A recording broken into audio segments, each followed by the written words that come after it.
शांत हो जाइए। पुणे कितना शांत है वो हम सुनेंगे, उसके बाद इनको सुनेंगे और श्रद्धांजलि अर्पित करेंगे। तो मेरे साथ बोलिए, भारत माता की, भारत माता की, भारत माता की।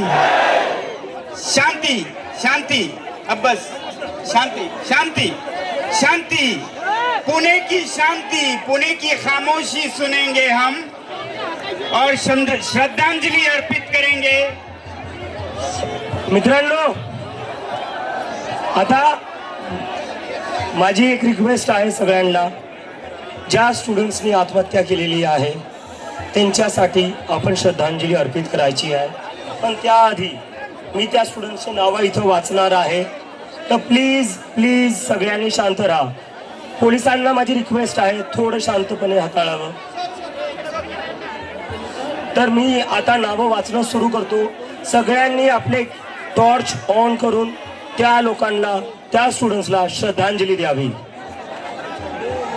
प्रदीप मेघवाल, ऋतिक मिश्रा, अंशिका पांडे, सिद्धार्थ हेगड़े, आकांक्षा चतुर्वेदी, रुचि कुमार, मैथिली सोनवणे, भाग्यश्री, अशफा शेख, अंकुश मीना, हर्षराज शंकर, रोशन शर्मा, तमीम इकबाल, अनिकेत अंकुश, जीशान, पूजा, मनोज, निखिल प्रताप, मोहम्मद जायद, मोहम्मद उरुस, सौम्या, सुमित, भारत, बगीशा, ऋषित, कल्याणी, परशुराम, आशुतोष, शेंबुल, हे स्टुडंट्स मागच्या 2 वर्षात या सिस्टमच्या फेलियरमुळे यांना आत्महत्या करावी लागलेली आहे।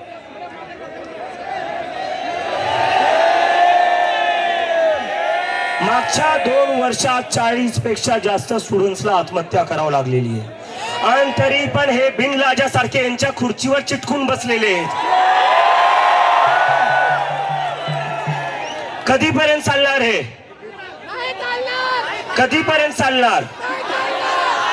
हे स्टुडंट्स पुढे जाऊन डॉक्टर झाले असते, डॉक्टर होऊन यांनी दुसऱ्यांचे प्राण वाचवले असते, पण या सिस्टमच्या फेलियरमुळे या स्टुडंट्सला स्वतःचा जीव द्यावा लागला। मला नाही वाटत आपल्या देशासाठी याच्यापेक्षा जास्त अपमानास्पद काही असू शकतं।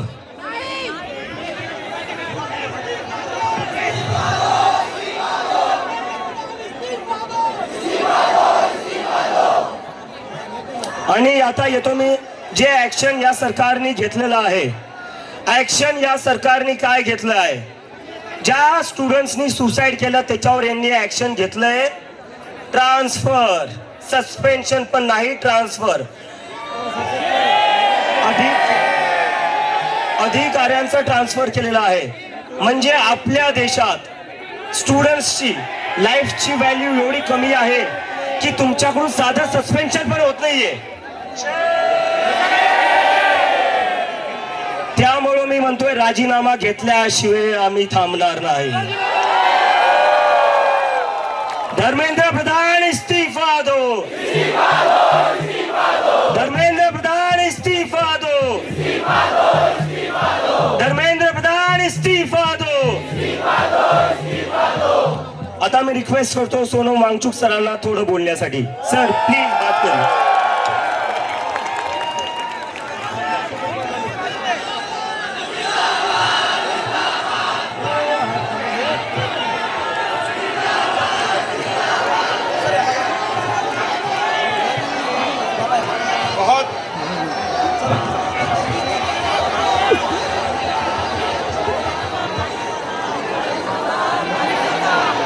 बहुत बहुत धन्यवाद, बहुत बहुत धन्यवाद, नमस्कार और झूले। मुझे पुणे ने ये फूल दिया और मैं पुणे के लिए लाया हूं लद्दाख से खदाक। आप सबके लिए लद्दाख के लोगों का, पर्वतों का, नदियों का, ग्लेशियर्स का, पशु पक्षियों का, सबका अभिनंदन लाया हूं के साथ।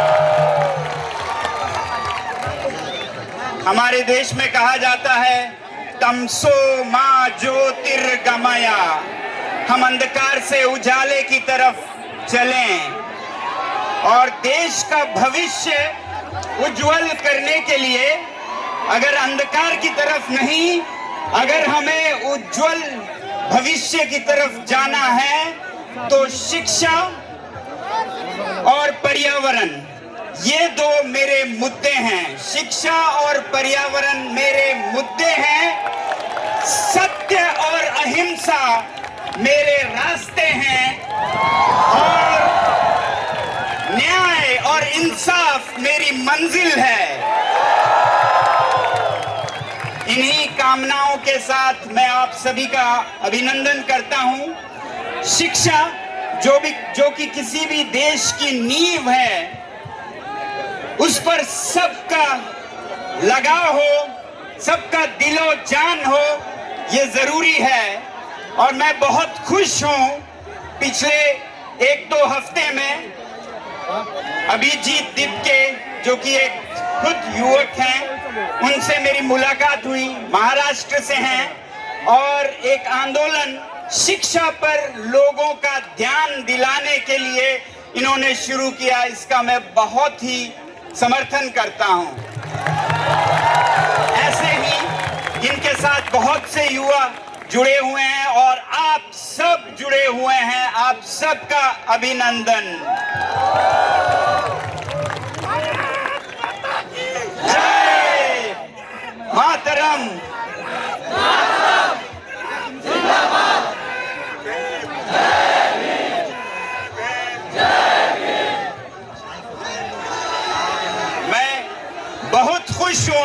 मैं बहुत खुश हूं कि पुणे के धरती पर फिर से आया हूं, जो कि छत्रपति शिवाजी महाराज की भूमि है।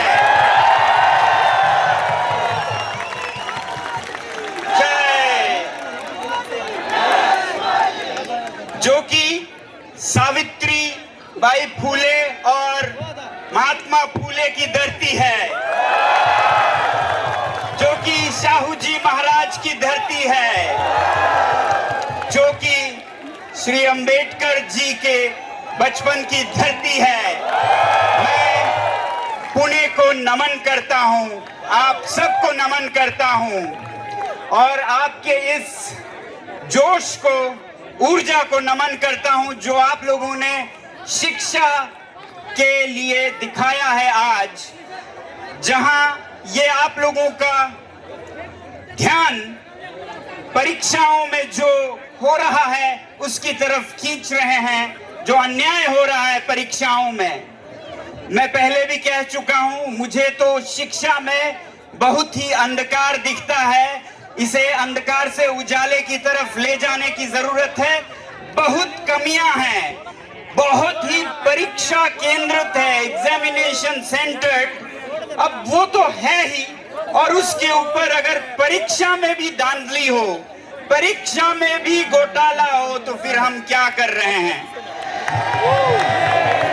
पहले ही समस्या थी कि शिक्षा को परीक्षा के बराबर मान लेते हैं हम, और वो जो परीक्षा इसका केंद्र बन गया है गलती से, उसमें भी अगर कमियां हो तो फिर जाएं तो कहां जाएं ये बच्चे।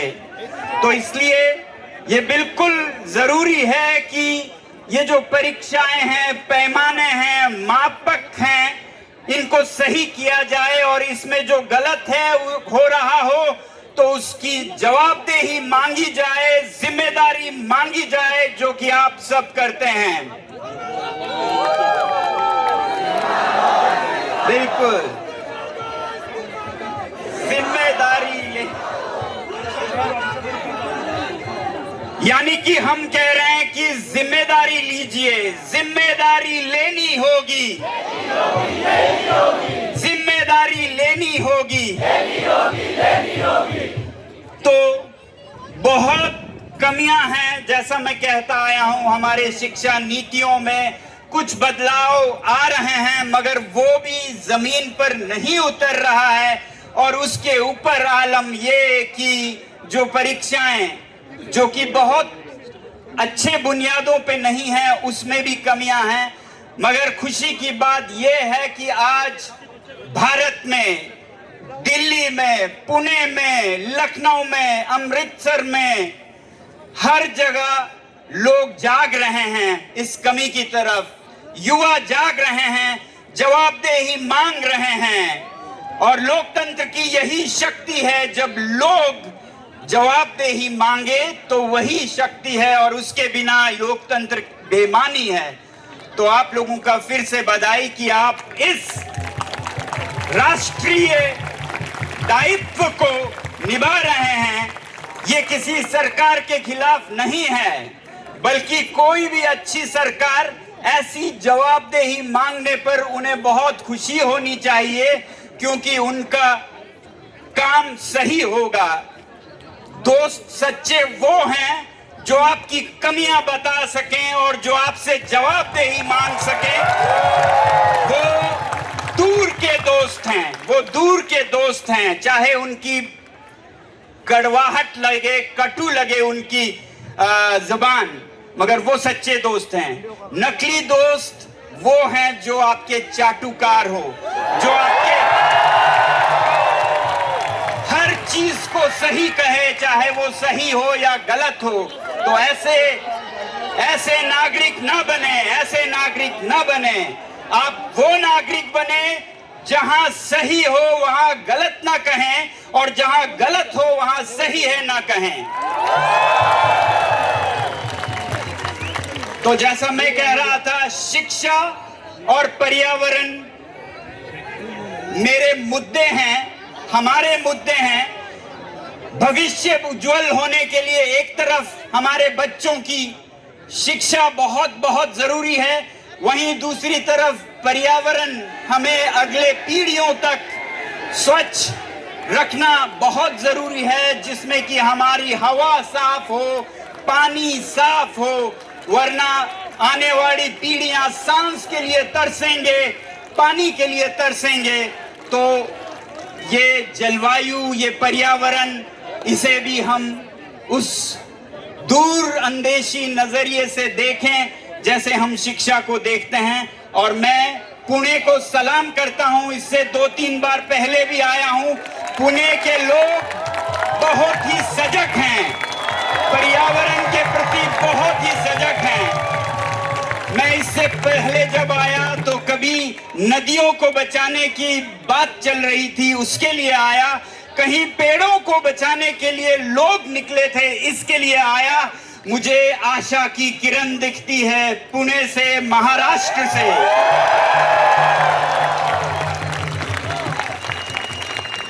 तो मैं कह रहा था, शिक्षा, पर्यावरण हमारे मुद्दे हैं, और सत्य और अहिंसा हमारा रास्ता है। हम इस मुद्दे के लिए जब आगे बढ़ें तो सत्य पे चलें, सच्चाई के साथ चलें, झूठ के खिलाफ चलें, ताकि हमेशा सत्यमेव जयते हो, जैसा हमारे राष्ट्र का एक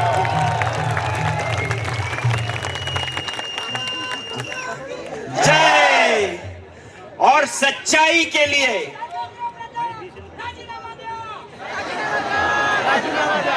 जी हाँ, सच्चाई, ट्रूथ शैल ऑलवेज प्रिवेल। जिम्मेदारी लें, जहां जरूरत हो राजीनामा दें, जो कुछ करने की जरूरत हो वो करें, मगर बच्चों की भविष्य अंधकार में ना डालें।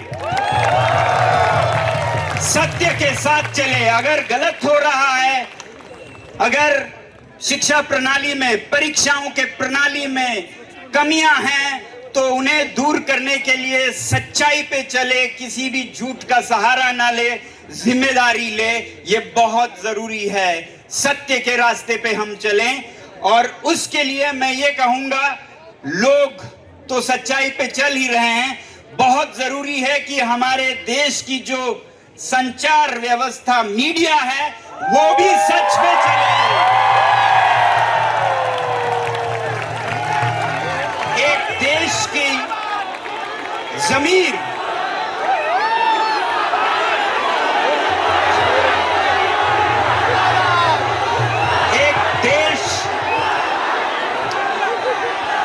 एक देश की कॉन्शियंस कीपर्स, जो आत्मा की आवाज लोगों तक अभिव्यक्त करते हैं, उसे सच्चाई पर चलना होगा, मीडिया को सच्चाई पर चलना होगा, तभी कह सकते हैं हम सत्यमेव जयते।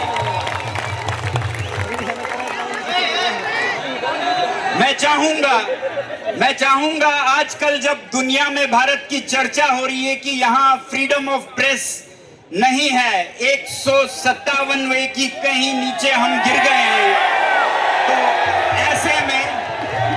ऐसे में मैं प्रधानमंत्री जी से आग्रह करूंगा कि वो मन की बात में प्रेस को, मीडिया को जो वो आजादी देंगे उसके ऊपर भी चर्चा करें,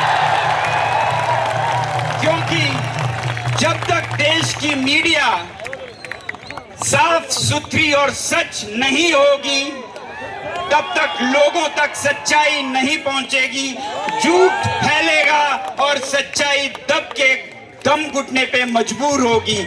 तो मैं चाहूंगा कि आने वाले भारत में अगर भारत को विश्व गुरु बनाना है, अगर भारत को विकसित भारत बनाना है, तो शुरुआत संचार माध्यमों के, मीडिया की आजादी से शुरू करें और इसमें भी हम भारत को विश्व गुरु बनाएं। 1 नंबर नहीं हो नॉर्वे की तरह, 2 नंबर नहीं हो तो पहले 10 में तो जरूर आए भारत। तो सत्य हमारा रास्ता है, अहिंसा हमारा रास्ता है, अहिंसा। आपने देखा होगा कि किस तरह से बहुत ही सुंदरता से ये जो आंदोलन चल पड़ा है युवाओं का शिक्षा के लिए, ये कितना अहिंसक रहा है, इसे आपने देखा होगा। और ये इसी अहिंसा की ताकत है। बहुत लोग पूछते हैं कि ये कैसे हो गया कि विमान स्थल पे ही आपको अनुमति दी गई, जंतर मंतर के लिए अप्रूवल, परमिशन एयरपोर्ट पे दी गई, कोई गिरफ्तारी नहीं हुई। तो मैं कहूंगा इसका बल था अहिंसा, अहिंसा, सत्य, क्योंकि हम सब ने कह दिया था कि कोई हिंसा न करे न करने दे, सतर्क रहें और फूल दें दूसरी तरफ। तो इसलिए अहिंसा के इस शक्ति के सामने सरकार ने भी बहुत ही प्यार और मोहब्बत दिखाया, इसलिए इन्हें परमिशन 1 घंटे में दिया गया और गिरफ्तारी की कोई बात नहीं चली। और अगर इसी तरह अहिंसक रूप में ये आंदोलन चलता गया तो देश में बहुत बड़ा बदलाव भी आएगा और यही हम उम्मीद करते हैं। वरना हिंसा के हथियार दूसरी तरफ बहुत बड़े बड़े हैं, मगर अहिंसा का कोई जवाब नहीं है। तो आप कौन सा चुनना चाहेंगे, अहिंसा और फूल के हथियार या फिर पत्थर लाठियों के हथियार? तो अहिंसा परमो धर्मा, अहिंसा पे हम चलेंगे, यही हमारा रास्ता है। और न्याय इंसाफ हमारी मंजिल है। आखिरकार हमारी लक्ष्य होगी, हमारा लक्ष्य होगा कि हम इंसाफ तक पहुंचे, शिक्षा के द्वारा समाज में इंसाफ, हर बच्चे को, हर तबके को, हर प्रांत को, हर जाति को, हर धर्म को एक जैसा भविष्य मिले, ऐसा इस आंदोलन का लक्ष्य है। न्याय मिले, न्याय की पालिका भी शुद्ध हो, स्वच्छ हो, ऐसी हमारी प्रार्थना है। जिस तरह की हम उम्मीद करते हैं संचार माध्यमों से, वैसे ही न्यायपालिका भी हमारी उम्मीद है, आशा है, प्रार्थना है कि इसे स्वच्छ रखा जाए ताकि देश सच में विश्व गुरु बने। तो आखिर में मैं फिर यही कहूंगा कि शिक्षा और पर्यावरण हमारे मुद्दे हैं और सत्य और अहिंसा हमारा रास्ता है और इंसाफ हमारी मंजिल है। जय महाराष्ट्र, जय हिंद।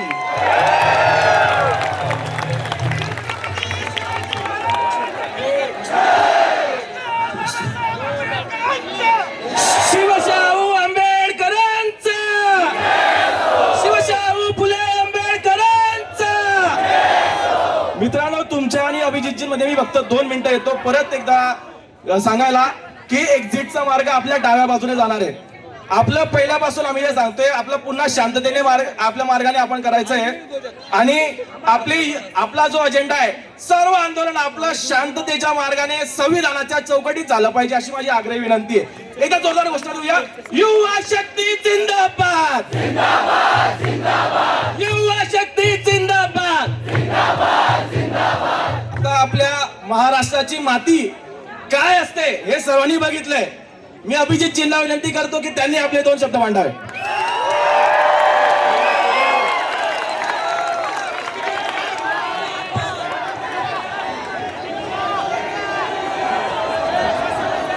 सगळ्यात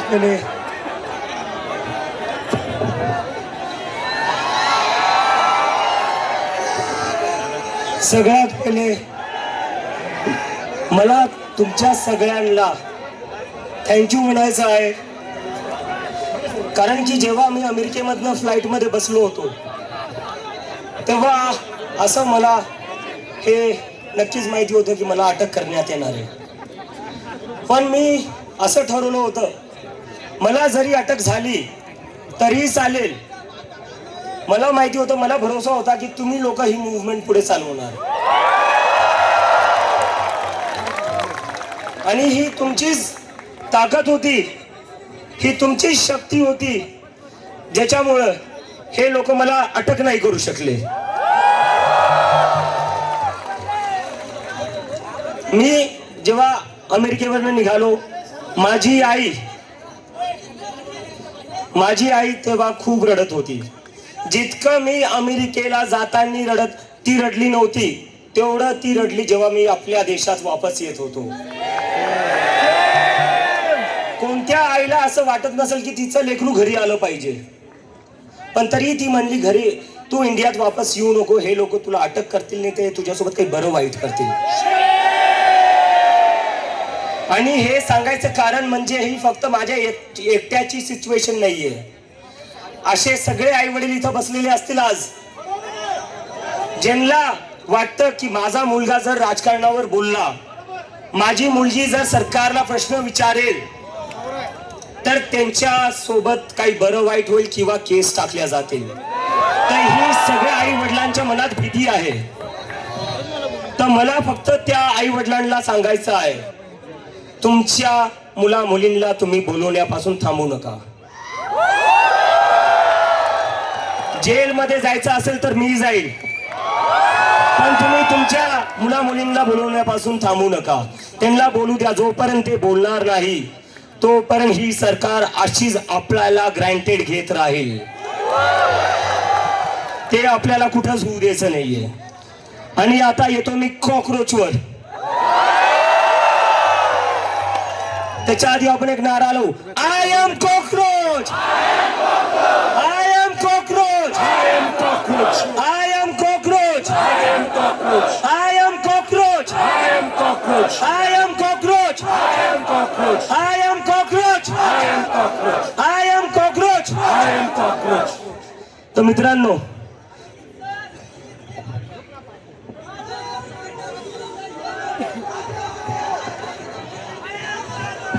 करू ते पण करू. आता कॉकरोच जनता पार्टी, जेव्हा मी हे सुरू केलं, हे मजाकमध्ये सुरू झालं होतं, पण हा तुमचा असंतोष होता, हा तुमचा राग होता या सरकाराविरोधात, ज्यांनी या मजाकाला एक सिरियस मूव्हमेंट बनवून टाकलेले. So thanks to all of you for that.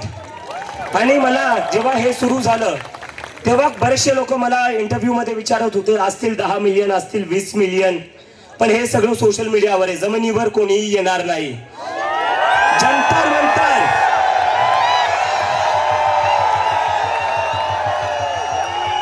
Jantar मंतरवर जेव्हा मी गेलो तेव्हा पूर्ण जंतर मंतर भरलेलं होतं. आणि मी आज सकाळी सगळ्या मीडियाला सांगत होतो, जंतर मंतर पेक्षा जास्त कॉकरोच आज पुण्यात येतील. आणि पुण्याने ते करून दाखवले. जंतर मंतर पेक्षा मोठी सभा आज आपली झालेली आहे. आणि काय हे लोक जेव्हापासून ही मुवमेंट सुरू झालेली आहे, काय मागतोय आम्ही फक्त राजीनामा मागतोय. कशासाठी मागतोय? नीटचे 22 लाख स्टुडंट, सीबीएसईचे 17 लाख स्टुडंट, सीयूईटीचे 16 लाख स्टुडंट, SSC GD चे 40 लाख स्टुडंट, असे 1 करोड पेक्षा जास्त स्टुडंट आहे ज्यांच्या सोबत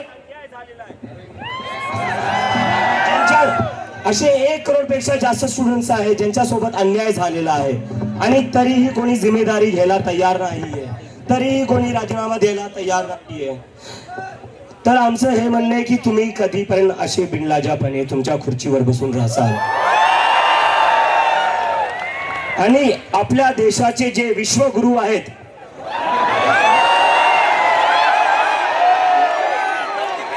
जे महामानव आहेत, त्यांना मला एक प्रश्न विचारायचा आहे.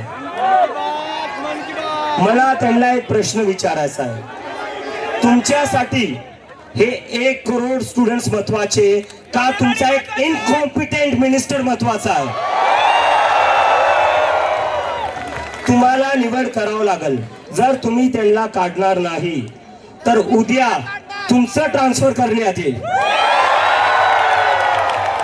आता अजून सहन करणार नाहीत लोक. स्टुडंट्स आत्महत्या करतायत. मी तरी आज इथं उभा आहे, तुम्ही सगळे इथं बसलेले आहेत, पण त्या आई वडिलांचं काय ज्यांच्या लेकरांनी आत्महत्या केलेली आहे? तुम्हाला या आणि मला बरेचसे लोक म्हणतात की जेनझी आंदोलन करतोय, जेनझी आंदोलन करतोय. शिक्षा मंत्री कैसा हो, शिक्षा मंत्री कैसा हो, शिक्षा मंत्री कैसा हो.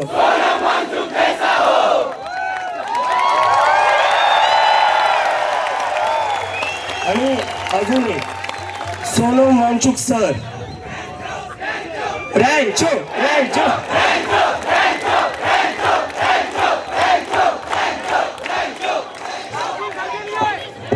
सोनम वांगचुक सर हे या देशातले सगळ्यात मोठे एज्युकेशनिस्ट आहेत. अशा माणसाला शिक्षा मंत्री करण्याच्या जागी यांनी जेलमध्ये टाकलेलं होतं.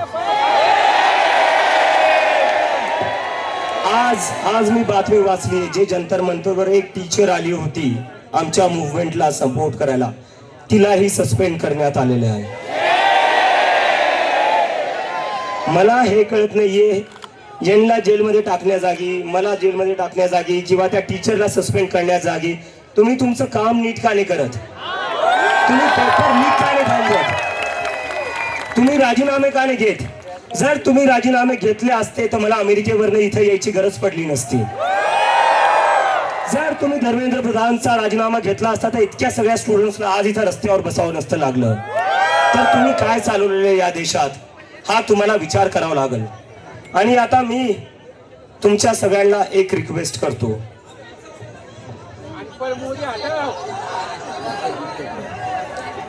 आता मला एक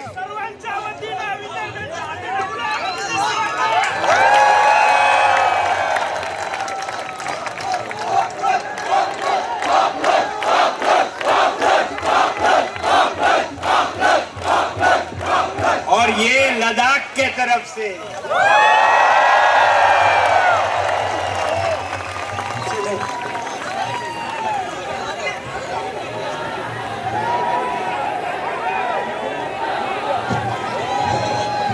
डिग्री आहे, नोकरी कुठे आहे?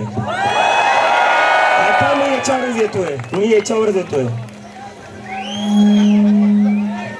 फ्रेट मित्रांनो, मागच्या 10-12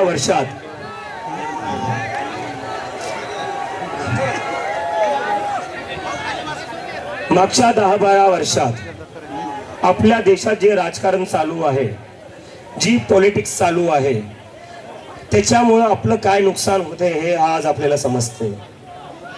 10-12 वर्षापासून देशात नुसतं हिंदू मुसलमान चालू आहे. याच्याने हे करता काय? याच्याने हे आपल्याला कुठं ना कुठं मॅन्युप्युलेट करताय. आपण ऍज अ सिटीजन विचार करणं बंद केलेले आहे. आपण हिंदू किंवा मुसलमान आहे ज्या पर्स्पेक्टिव्हने आपण विचार करतोय त्यांना आपण हेच पाहिजे, त्यांना डिवाइड करायचं आहे. कारण की जेव्हा तुम्ही स्वतःचा हिंदू म्हणून विचार करसाल, स्वतःचा तुम्ही मुसलमान म्हणून विचार करसाल, तेव्हा तुम्ही फक्त धार्मिक विषयांचाच विचार करसाल. तुम्ही एम्प्लॉयमेंटचा विचार नाही करणार, तुम्ही एज्युकेशनचा विचार नाही करणार, तुम्ही जॉब्स, महागाई याचा विचार नाही करणार. तर हे लोक 10 वर्षात त्या गोष्टीत सक्सेसफुल झालेले आहे. पण आता तुम्ही सगळे लोक इथं जमलेले आहेत, ही आपल्या सगळ्यांची जिम्मेदारी आहे की या देशात याच्या पुढे हिंदू मुस्लिमची राजनीती नाही चालणार. हिंदू मुस्लिम की राजनीति नहीं चलेगी, नहीं चलेगी, नहीं चलेगी. हिंदू मुस्लिम की राजनीति, हिंदू मुस्लिम की राजनीति नहीं चलेगी, नहीं चलेगी. हिंदू मुस्लिम की राजनीति नहीं चलेगी, नहीं चलेगी. कुठं ना कुठं आपण विचार केला पाहिजे. ज्या हिंदू मुस्लिमच्या राजनीतीने राजकारणाने आपल्याला दिलं काय? आज देशात 40 वर्षात सगळ्यात जास्त अनएम्प्लॉयमेंट आहे. कशामुळं? कारण की नुसतं हिंदू मुस्लिम मध्ये अडकून ठेवले, फसून ठेवले आपल्याला. काय चालू आहे आपल्या देशात? हिंदू मुस्लिम चालू आहे, त्याच्यात आपल्याला भेटतं काय? रस्त्यावर खड्डे भेटतायत.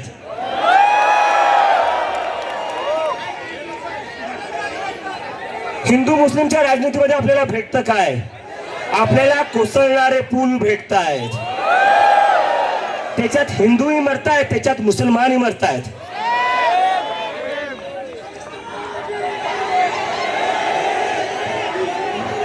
सगळं जग AI मध्ये पुढे चाललंय, सेमी कंडक्टर मध्ये पुढे चाललंय, क्लीन एनर्जी मध्ये पुढे चाललंय. आणि आपण काय करतोय? हिंदू मुस्लिम धार्मिक ध्रुवीकरण.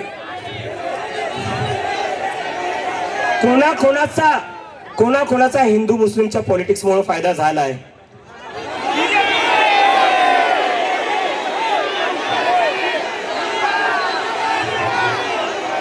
रंगाबिरला. तर फक्त आता इथं घोषणा देऊन चालणार नाही. मला तुमच्या सगळ्यांकडून कमिटमेंट पाहिजे. यानंतर कोणीही हिंदू मुस्लिमच्या पॉलिटिक्स मध्ये अजिबात एंगेज करणार नाही.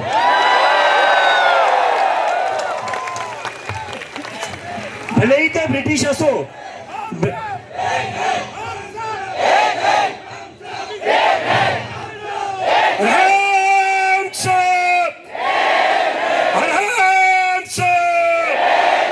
हिंदू मुस्लिम नहीं चलेगा, हिंदू मुस्लिम नहीं चलेगा,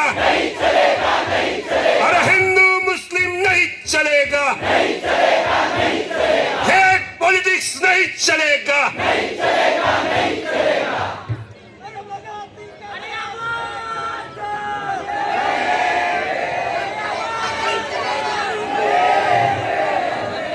आता मी येतोय का?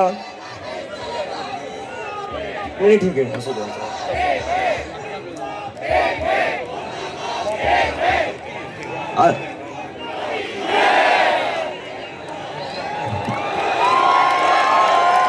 जंतर मंतरला आम्ही जेव्हा प्रदर्शन केले तेव्हा आम्ही सांगितलं होतं, धर्मेंद्र प्रधानजी रिक्वेस्ट करतोय, विनंती करतोय, राजीनामा द्या. जर तुम्ही राजीनामा नाही दिला तर पुण्यातले आज एवढे जिथं लोक बसलेले ते सगळे दिल्लीला 20 तारखेला येतील. कोण दिल्लीला 20 तारखेला येईल? हात वरती करा. चलो दिल्ली, चलो दिल्ली, चलो दिल्ली, चलो दिल्ली. धर्मेंद्र प्रधान राजीनामा द्या. चलो दिल्ली, चलो दिल्ली. आणि या आंदोलनाची, देशव्यापी आंदोलनाची सुरुवात मी पुण्यातून केली आहे, कारण मी स्वतः पुण्यातून शिकलेलो आहे. याच युनिव्हर्सिटीमधून मी कितीदा चक्रा मारलेल्या आहेत, कितीदा मित्रांना भेटायला आलेलो. तर मला कोणी विचारलं आज सकाळी पुणेच का? अरे म्हणलं पुणे माझं होम ग्राउंड आहे. मला म्हणत होते दिल्लीत जशी गर्दी झाली तशी पुण्यात होईल का? म्हणलं जर माझ्या होम ग्राउंडवर गर्दी नाही होणार तर कुठं होणार? Punekar with you, Punekar with you, Punekar with you.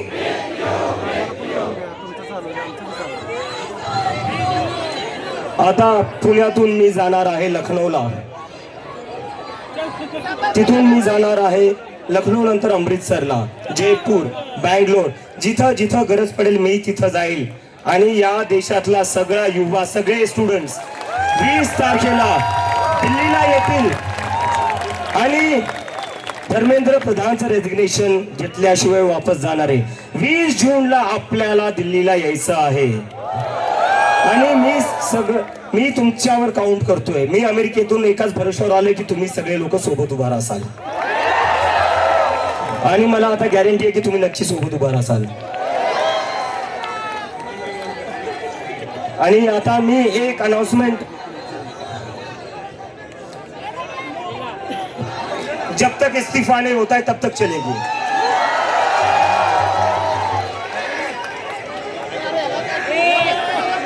एक मिनिट इथं अल्टीमेटम दे दिया है, सैटरडे तक रिजाइन करिए. सैटरडे को रिजाइन नहीं करते हो तो 20 जून को हम सब दिल्ली आ रहे हैं.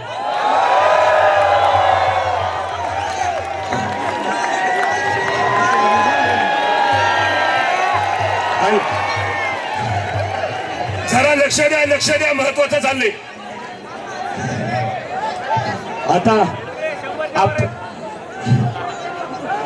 आता मी थोडं मुख्यमंत्री जे आपल्याला बोलले अराजक तत्व आहेत.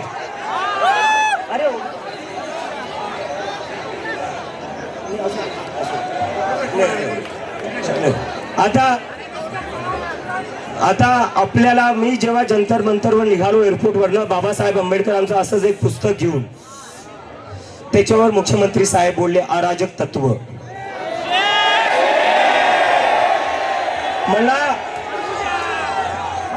मला मुख्यमंत्री साहेबांना विचारायचं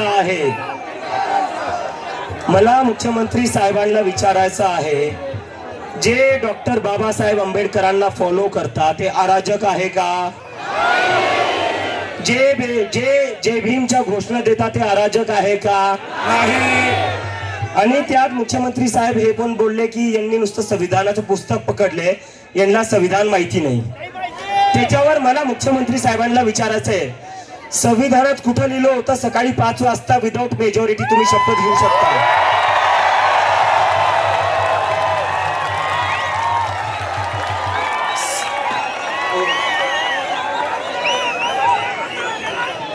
तर मुख्यमंत्री साहेब, आम्ही जय भीमचे नारे देऊ. जय जय जय जय जय भीम, जय जय जय जय जय भीम, जय जय जय जय जय भीम. आता मी येतो एका आपल्या अनाउन्समेंटवर.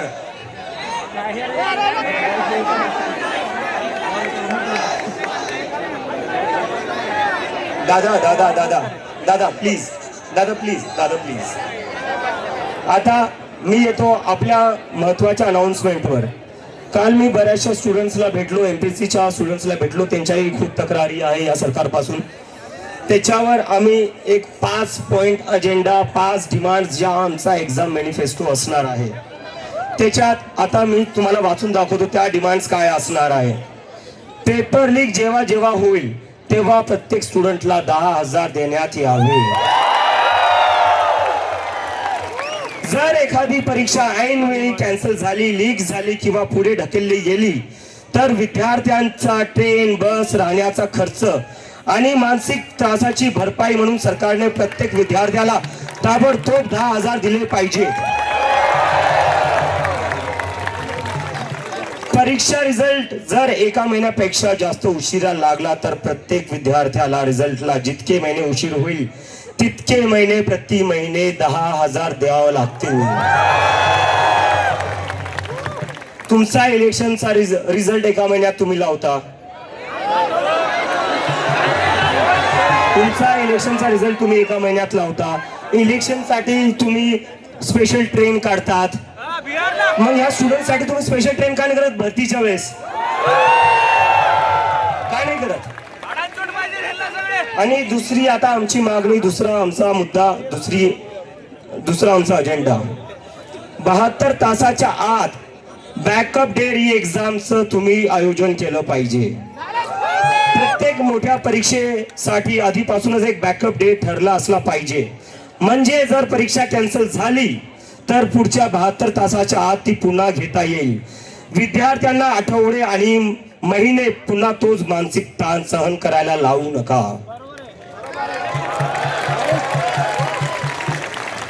तिसरा आमचा मुद्दा, हे जे OSM चालू आहे, ऑनलाईन चेकिंग.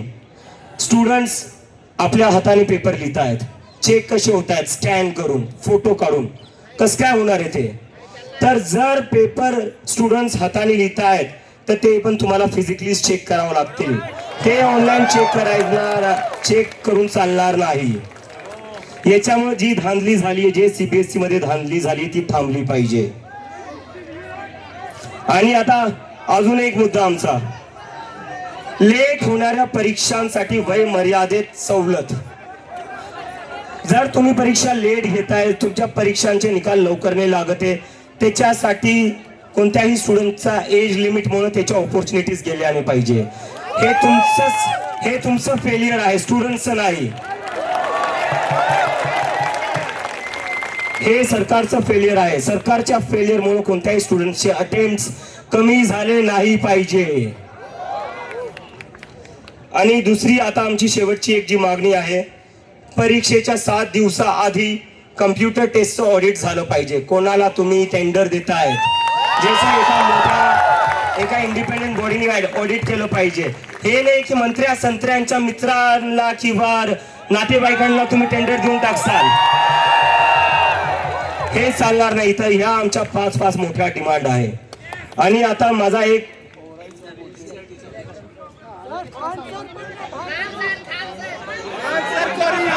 या 5 मागण्यांसाठी हात वर करून पाठिंबा द्या. 5 मागण्यांसाठी MPSCच्या संदर्भामध्ये दिलेल्या, त्याच्यासाठी करावं. आणि अजून एक मागणी, NCERTने जो नकाशा काढलाय पुस्तकातून तो वापस आणला पाहिजे. तो तुम्हाला वापस आणावाच लागेल. आणि आता माझी सगळ्यांना एक मी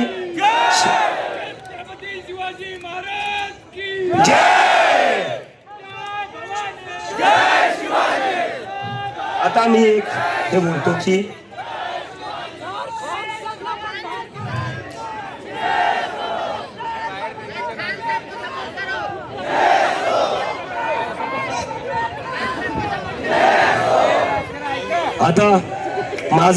आता मी थोडं मला एका खूपच सिरियस इश्यूवर बोलायचं आहे.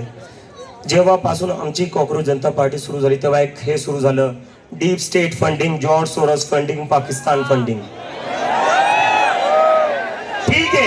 ठीक आहे, मानून घेतो एखाद्या वेळेस जे तुम्ही खोटं बोलताय. त्या वेदांचं काय, जो 17 वर्षाचा CBSEचा पोरगा आहे, त्यालाही तुम्ही पाकिस्तानी बोललेले आहेत. तुम्हाला लाज वाटते? तुम्ही तुमच्या देशाच्या स्टुडंट्सला पाकिस्तानी बोलतायत. तुम्ही मला पाकिस्तानी बोलताय, तुम्ही CBSEच्या स्टुडंट्सला पाकिस्तानी बोलताय. जे पत्रकार तुम्हाला प्रश्न विचारतात तुम्ही त्यांना पाकिस्तानी बोलता. जो विरोधी पक्ष अपोजिशन लढतोय तुम्ही त्याला पाकिस्तानी बोलता. तर इंडियन आहे कोण? भाजपचा IT सेल.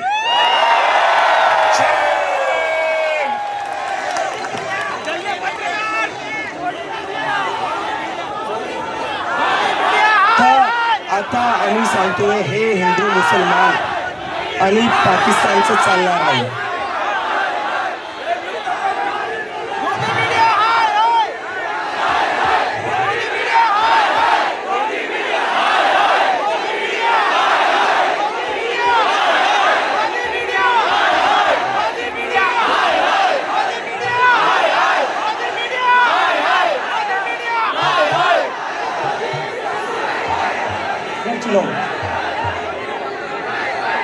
सोनम वांगचुक सरांना पण जेव्हा यांनी महिने जेलमध्ये टाकलं होतं, काय म्हणून टाकलं होतं? अँटी नॅशनल आणि पाकिस्तानी म्हणून जेलमध्ये टाकलं होतं. मी एक म्हणतो, मग ठीक आहे, मला जेलमध्ये टाका. इथं जेवढे मुलं मुली बसले सगळ्यांना जेलमध्ये टाका, पण धर्मेंद्र प्रधानचा राजीनामा द्या.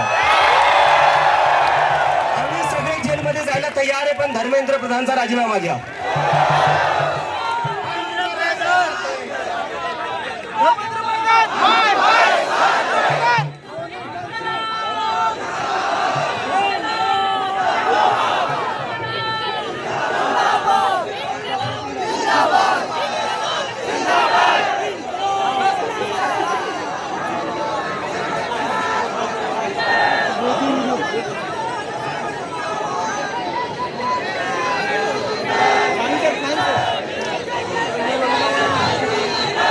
थोडं सिरियसली बोलतायत ते, शांतपणे ऐका. घोषणा थांबवा. सिरियस विषयावर बोलतो.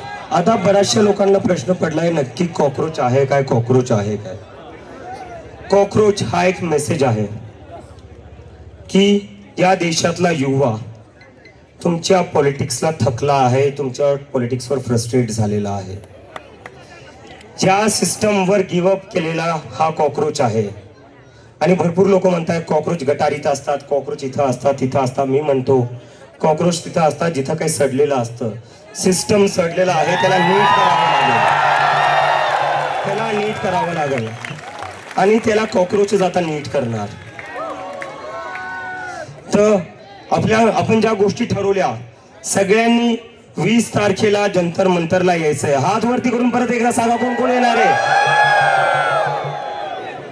आणि परत एकदा सांगा, हिंदू मुस्लिम की राजनीति नहीं चलेगी, नहीं चलेगी. हिंदू मुस्लिम की राजनीति नहीं चलेगी, नहीं चलेगी. हिंदू मुस्लिम की राजनीति नहीं चलेगी, नहीं चलेगी. धर्मेंद्र प्रधान इस्तीफा दो, इस्तीफा दो, इस्तीफा दो. धर्मेंद्र प्रधान इस्तीफा दो, इस्तीफा दो, इस्तीफा दो. धर्मेंद्र प्रधान इस्तीफा दो, इस्तीफा दो, इस्तीफा दो. धर्मेंद्र प्रधान इस्तीफा दो, इस्तीफा दो, इस्तीफा दो. धर्मेंद्र प्रधान इस्तीफा दो, इस्तीफा दो, इस्तीफा दो. धर्मेंद्र प्रधान इस्तीफा दो, इस्तीफा दो, इस्तीफा दो. धर्मेंद्र प्रधान इस्तीफा दो, इस्तीफा दो, इस्तीफा दो. धर्मेंद्र प्रधान इस्तीफा दो, इस्तीफा दो, इस्तीफा दो. धर्मेंद्र प्रधान इस्तीफा दो, इस्तीफा दो, इस्तीफा दो. धर्मेंद्र प्रधान इस्तीफा दो, इस्तीफा दो, इस्तीफा दो.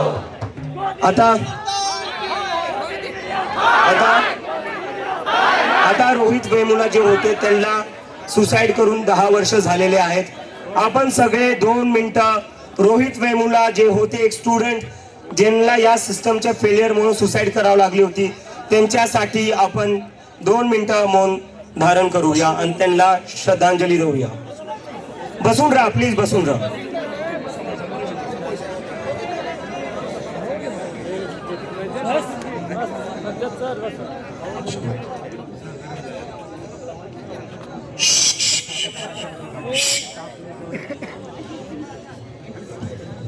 आपण सर्वजण श्रद्धांजलीसाठी शांततेत आहोत. सर्वजण शांतता करतील, पिन ड्रॉप सायलेन्स करतील.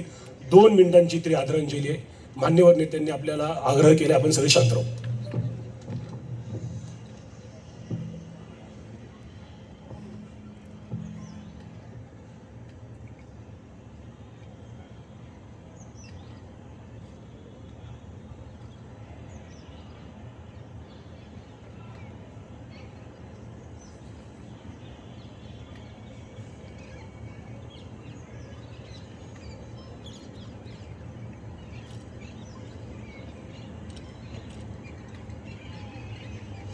रोहित वेमुला अमर रहे, अमर रहे, अमर रहे. रोहित वेमुला अमर रहे, अमर रहे, अमर रहे. रोहित वेमुला अमर रहे, अमर रहे, अमर रहे. रोहित वेमुला अमर रहे, अमर रहे, अमर रहे. रोहित वेमुला अमर रहे, अमर रहे, अमर रहे. रोहित वेमुला अमर रहे. अमर रहे, अमर रहे.